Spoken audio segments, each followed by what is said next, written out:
बहुत दिन है डाली बरा तरकारी खाई नी।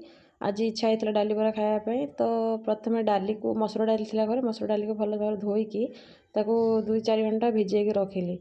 रखी सारापर से लंका और अदा पकईकी गोटे भल माने भल ना खदखदिया पेस्ट टाइप कली ये कंसिस्टेंसी रही। टमाटो पियाज जहाँ भी कटाकटी कर सब कटाकटी करके तरकारी रेडी कर देती। सेतिकी भितर मु आलू को भी सिझे देती से वीडियो करनी। एतिकी काम सरला परे मु सब जिनस गोटे जगह सजाड़ी स्टार्ट कली तरकारी करने।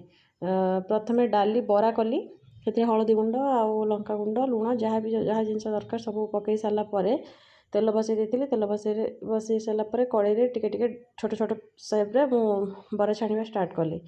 बरा गुड़ा टिके एपट सेपट कर भल है से कड़े तेल नहीं कि पियाज आउ पियाज को भलसे भाजिली। भाजी सारापर से अदा रसुण पेस्ट देकी टिके हल्का कषा कषी कलापर से मु टमाटो भी ऐड करदेली। टमाटो सब पर हलदी लंका गुंड चिकेन मसला गरम मसला जहाँ भी बेसिक जिनस से सब ऐड कर देती।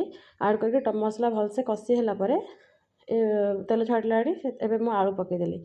आलू को टिके भल भाव में कषा कषी करी से मु पानी दे देती। भल से तरकारी फुटी आसला बेलू मुझे बरा पकई देती।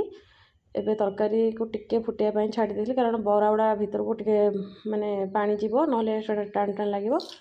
आज बरा तरकारीटा बढ़िया है। धनिया पत्र पड़ी था धनिया पत्र नथिला बा जा भल है भल है।